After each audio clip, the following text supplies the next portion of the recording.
What is up, everybody? Welcome to another phenomenal, stellar, amazing, wonderful episode of the Vegans Who Live podcast. We have your favorite vegan hosts ever, Brooke Sellers, aka Miss Meatless Muscle, and John Thomas, aka the Bodybuilding Vegan. Brooke, how are you doing today? I'm doing good. I'm doing good. Ready to talk about preventing injuries. Fun stuff. Fun stuff. If you're injured and listening to this, I want to give you a big hug. I'll give myself some hugs. Actually, I'm not really, knock on some wood, dealing with any injuries right now. How about you? Good. Are you?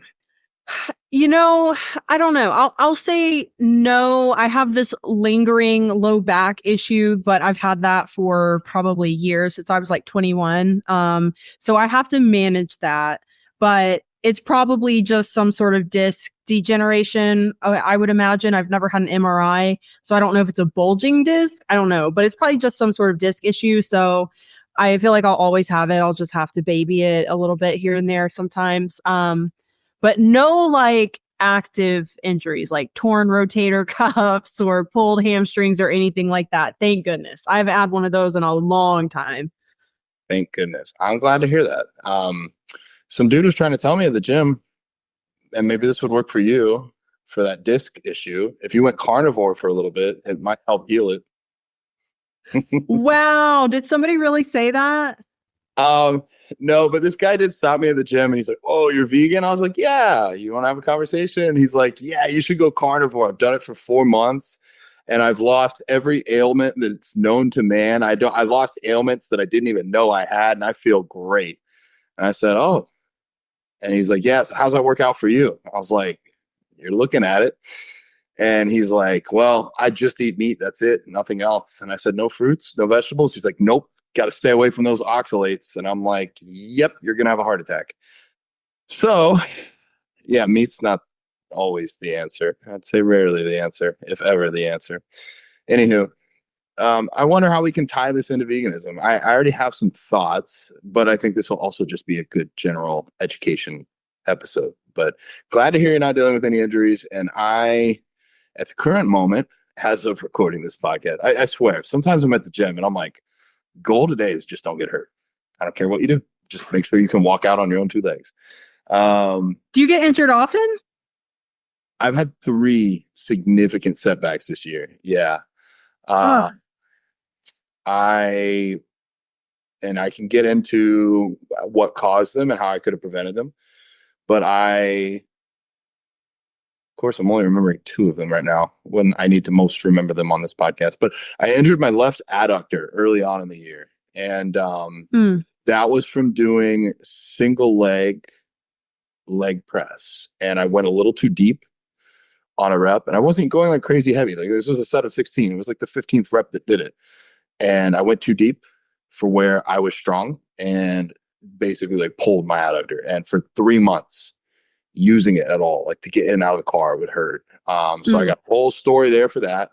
And then most recent, I had popped my hamstring, and that was a major, almost pain in the ass, very close to the ass, but a major pain. And again, I think I have some ways that I could have prevented that through smarter training. And that's really where I'm at. Like I'll say I'm relatively strong. And so anytime that I pick up relatively heavy weights for myself, there's a bit more of a chance for injury. If you're a brand new person, you really shouldn't be getting injured because you probably just shouldn't be moving that much weight. But yeah, I think I've had 3 injuries this year. Those are the 2 coming to mind. Wow, major brain. It's been a long day already. But yeah, I don't know. We don't have a script for this. We did not script this at all, and that's okay. Nope. We're just gonna throw out some advice here and there. But yeah, injuries can suck. I mean, I definitely, I don't know if I'd call this an injury, but I did drop a plate on my foot, and I know you dropped a plate on your foot too. Maybe was that the one you were thinking of? That's the one I forgot. Yeah. There we go. Because it wasn't during a lift; it was in between a lift. Yeah. Okay. Right. Yeah, I know. So I'm like, is that technically an injury? I guess in a way. I don't know. But yeah, so like for me, like that was the most recent injury I had. And God, that was probably 2 years ago. That was the last time I was in prep, my first prep. And I was 10 weeks out and I broke my foot, but I still, worked around it. I still trained and, I did cardio. I just changed my cardio. So like you could definitely work around an injury. I think that's the worst thing is like when people get injured and then they're like, oh my God, like I can't, reach my goals now. And I just got started. And it's like, well, most of your results are going to be on nutrition anyway. So this is a great time to really hone in on your nutrition.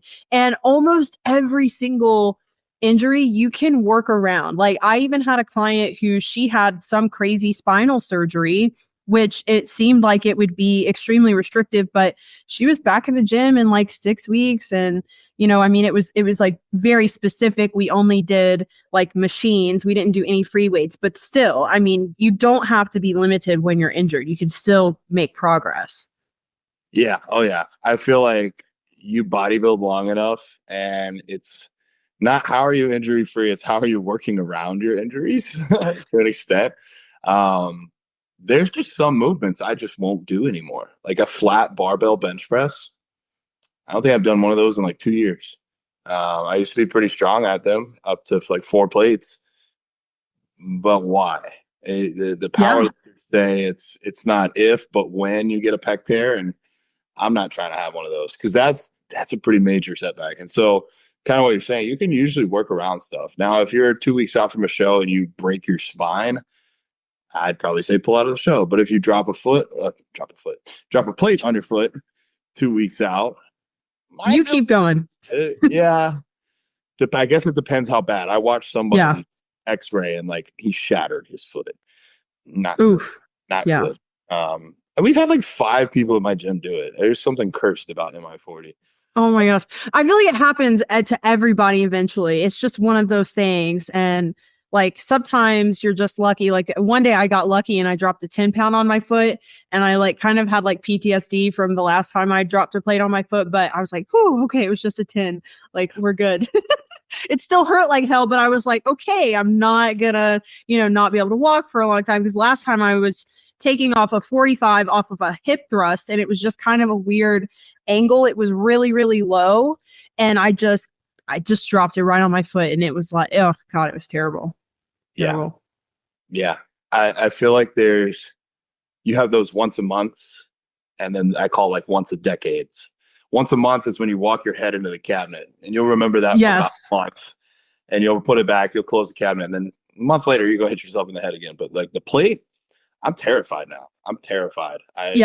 One time, that's all it takes. I was trying to work in between sets. And so I was like replying to clients and watching form videos. And then I thought I was done. I think I like unracked one side of a machine. And then I went and watched the video and I was like, all right, I'll rest and then go unrack the other side and move on. And I went to go up top to pull the 45 off the very top about like eye level. Even though it's at my eyes, I was just mentally not there. And I pulled the 25 along with the 45 and the 25 fell right on my foot. So yeah, that was an injury that could have been avoided just by a little bit of common sense. Now I kind of like a blind person. I feel the weights and make sure I have them carefully. And I move my feet out from under myself. I just never get. Yeah, never. But I think you make a good point too. And I think that's like one thing that people should take into account when they're trying to prevent injuries is just like knowing your limits too. Like, there's certain movements you just won't do. And I'm the same way. Like people might be shocked to hear this, but I don't ever do barbell back squats. I can't remember the last time I did a barbell back squat. They just do not work for me. Like I can work on my form. I can do all sorts of mobility stuff before, after, no matter what. The next day I'm feeling it in my low back. And it's just like, why? When I could just do it on a hack squat. So like if I do it on a hack squat, I have that support on my low back. I have hardly any issues unless I just go crazy hitting PRs.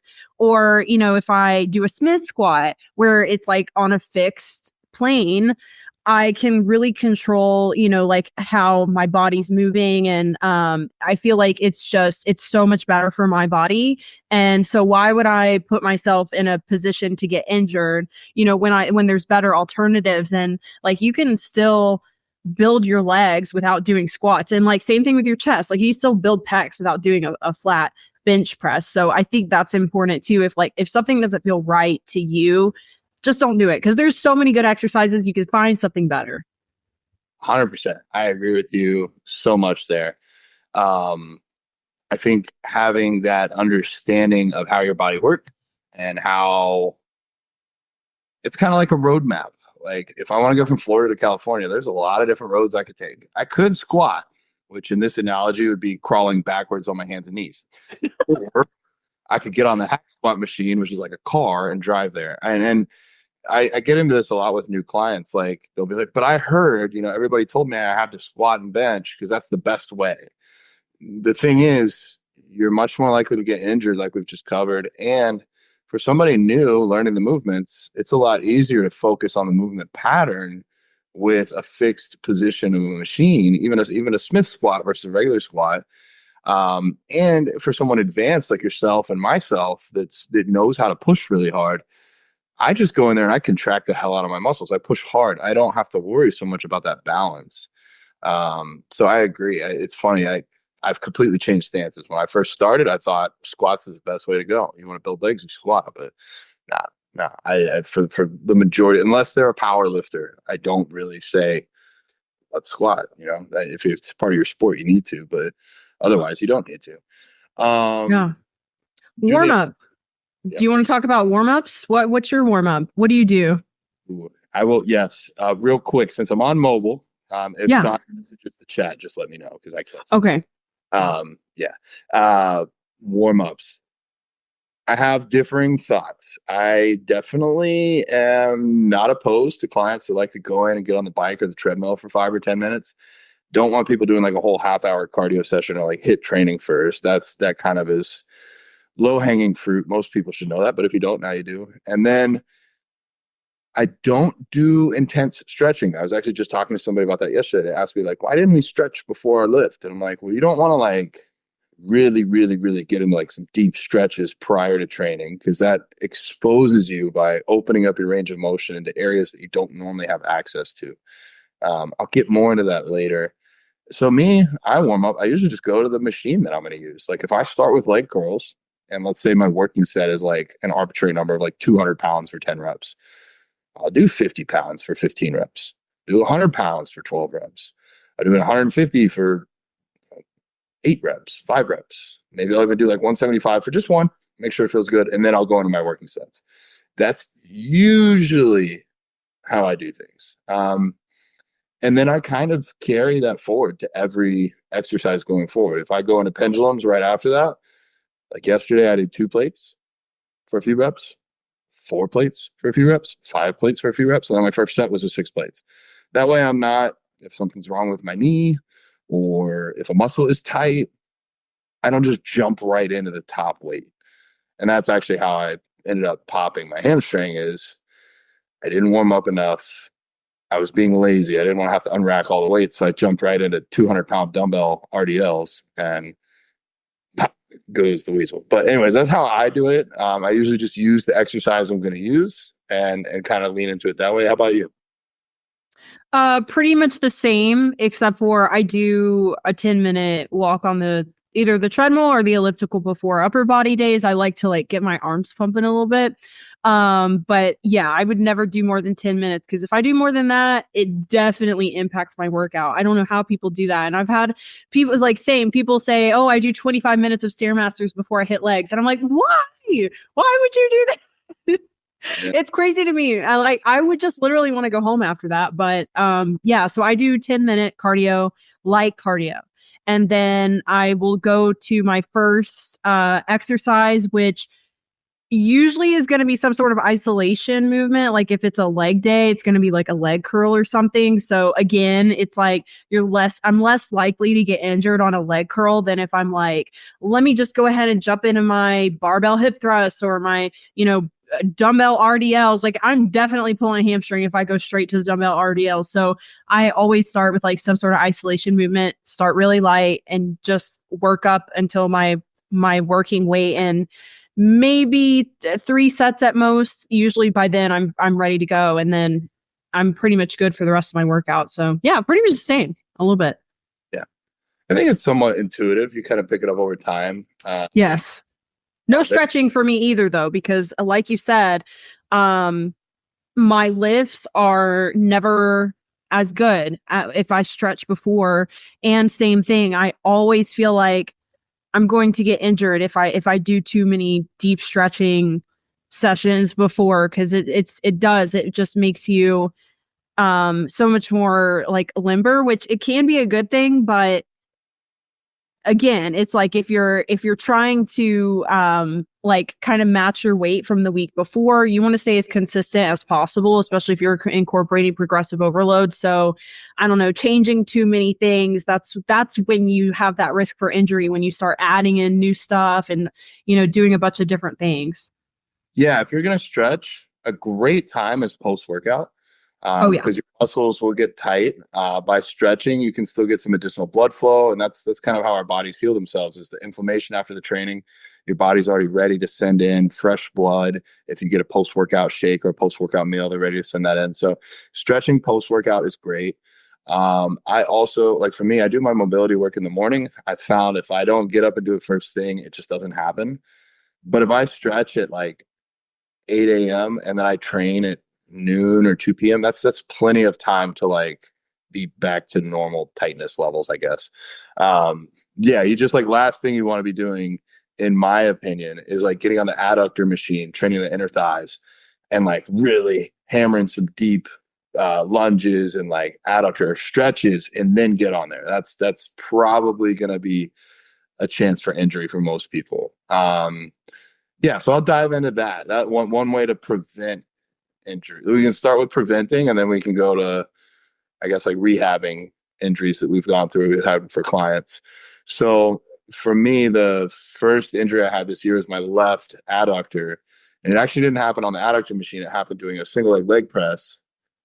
And what I found out was my coach is really big on depth, which is great. We definitely grow more in that stretched position, especially for things like calves. But I was trying to do super deep single leg presses, and I had been working up. It was a relatively new movement for me. I just kept adding weight each week, and I pushed from too deep of a spot to where, like, I view it as like you have an active range, and I don't know. For me, we'll say it was like a 2 feet range of motion where I could put myself there and move my leg in that weight or in that range of motion, regardless of weight. Like where do I actually have true range of motion without forcing myself? And then I got to that point and I forced it a couple inches more. And once I forced it, that's when it popped. So I think kind of back to what you're saying earlier, like you don't want to change those variables. You don't want to add range of motion under load that you're not used to. So what could have prevented that for me, just knowing myself and not loading up extra plates on the machine and having the machine force me into a spot that I couldn't get into on my own. Mm. Yeah. Because you have, like, your muscles are used to firing in certain ranges of motion. If you take them past that, they might not be able to fire correctly. And then that's when you're going to get a pop or a tear, from what I've seen. Yeah. Have you had any, I know you mentioned the lower back, but that sounds more of just like a permanent thing. Was it a car crash or anything, or you just noticed it? So that was an injury. So I was like 21 and I was ego lifting, like absolutely 100%. So that's another one. Do not ego lift. Like when we say, know your limits with your movements, know your limits with your weight. And at the time, I was kind of into that whole hardcore squat, bench, deadlift, and I was training hard 6-7 days a week. I was like working at this gym part-time. I was just way overtrained and I was just lifting way too much weight, and I was doing sumo deadlifts, and I just ended up hurting my back. I don't know really exactly how it happened. I just know when I put the weight down, I was in so much pain. My boyfriend at the time, he had to carry me out of the gym, and I couldn't sit for a really long time or like stand from a sitting position. I had to go to physical therapy. It was bad. It was really bad. Like I had to just start with like body weight squats and work my way up. And ever since then, I've just never really been able to squat the same. So I just, yeah, I don't want to risk getting injured, and it's manageable. Like, if I, if I do the movements that I know work for my body, I can like pretty much be pain free. I would never say I'm not like 100% pain free all the time. But I would say most like 90% of the time. And I will also say what has helped me a ton. And I was shocked by this. This blew me away because it was really inexpensive, and it looks a lot like a foam roller, a yoga wheel. Allie may have one of those. Since she seems like she might would have one of those. But I had my posing coach tell me that I should get a yoga wheel so that it would help me with my posing, being able to like twist. So she was telling me to do it for that reason, but I was amazed at how much it improved my low back pain. I mean, it's like it's crazy. Well, like when, and I've tried everything. I've gone to chiropractors, I do the CBD, which never did shit for me. I don't like CBD, and just all sorts of stuff. I do stretch. I stretch every night. It's actually my nightly routine, not my morning routine for you. But the yoga wheel, if anyone is struggling with low back pain, because I know a lot of people do, get a yoga wheel. They're like $30 on Amazon, and you just lay like on your back on it and just roll around. And it sounds so simple, but it's incredible. And you'll just feel your spine like pop, pop, pop, pop. It's awesome. It's amazing. Yeah, that makes a lot of sense. And helps me move into the next spot. If you have any tightness, like maybe you had tightness in your lower back or in your glutes that you just didn't even recognize, but now you're rolling that out, it will take that tension and pressure off of your spine or your skeleton system that's probably going to be feeling like pain or feeling like tightness by kind of relaxing those muscles.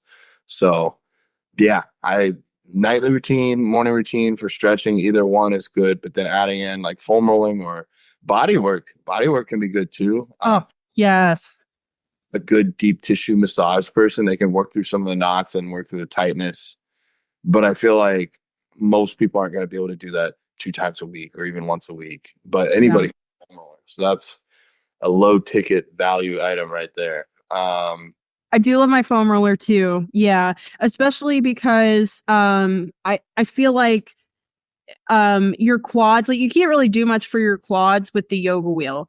It's more so just kind of like the foam roller is kind of like digging into your tissue more so, and the foam roller, it's just more so like stretching and like kind of lengthening out your muscles is what it feels like. So I love the foam roller for my quads, and I feel like that helps my low back too, because like you said, it's like everything works together. So I think sometimes people forget that. It's like, oh, I have low back pain, so that means that I need to, I don't know. Yeah, just stretch. But it's also like, no, you also need to strengthen your glutes. You need to strengthen your core. You need to strengthen your quads, because everything works together. And like you said, and that's something I did learn from the chiropractor, is like, if something else is tight, it's going to eventually cause issues somewhere else. So yeah, like making sure if you do have pain, if you do have an injury, the muscles around it are important too. Yeah, 100%. Yeah, if you have like back pain, it could be tight glutes. A lot of guys do a lot of benching, and I specifically mean guys. Like men are more likely to be super into benching than women, and they don't do any like rear delt work, and then they get shoulder injuries because the front of their delts, their chest, their front delts are really overdeveloped. They don't train rear delts, so that can happen to where they kind of just lean and they're hunched forward. Their posture can get worse. So realizing that your body is all interconnected. A big one for people like tennis elbow. Yes. It's probably like the most common quote unquote injury that people get. And that's usually from curling a lot. So if your palm is facing you, looking at myself to make sure I'm doing it right, your forearm flexors. So if your palm's facing you and you're curling, that would be the part of your forearm that you can see. If your flexors are really tight and then you flip your hand over and put your palm down, the extensors are on like the top of your arm. If those are weak, if you don't do any reverse curls, Then having weak extensors allows them to be kind of moved around and traveled. And then your very strong, overdeveloped flexors, they get tight. And so that tightness on the one side and the weakness on the other actually pulls on this like ligament that we have in our elbow and causes pain. So what you can do is you can strengthen your extensors. You can do reverse grip curls, or ladies or guys, borrow one from your girlfriend, get like a hair tie and just open your fingers. For those of you that are listening, I'm pretending I have a hair tie on my fingers. I'm opening my hand. That'll strengthen your extensors. And then you can just dig your thumb into your forearm flexors anytime you're at like a red light or traffic or in between sets. And that'll kind of break up some of that scar tissue, break up the tightness. And if you have like tennis elbow and that's the cause, which I'd say for about 3/4 of my clients, that fixes it in like 48 hours or less. So there's a lot to like understanding the body. That's, I think, why we're coaches. There's a lot of troubleshooting that goes into this. And I learned a lot through my own personal injuries, as it sounds like you have as well with the yoga wheel. I didn't even know about that. I haven't had that kind of an injury. I'm glad we're doing this. I feel like it'll help people. I know a lot of people have injuries. A lot of people. I know a lot, like when I think about all my clients, I mean, a lot of people are coming to me for guidance because they really don't feel safe working out on their own because of things like tennis elbow or a disc issue or a shoulder issue. So a lot of the big common ones, and bad knees. I feel like that's so many people. I bet you have a ton of clients with bad knees. I would even say sometimes I have bad knees. Yeah. I lift a lot of weight, but then that goes to, like, how can we help these people kind of not avoid working out, but avoid doing things that make their injuries worse. Back to the ego lifting thing. I feel like everybody ego lifts until they get hurt, and then the smart people stop ego lifting. And what I was going to say too, like people like Allie, she's got some lower back issues, but her, I think I was conflating. She's the one that was in the car crash. And so it's always been bad. And like when she does rear delt movements or like upper back movements, like a lat pull down, I'm her coach now. So I get to watch all her videos. When we first started, one arm would be way off from the other.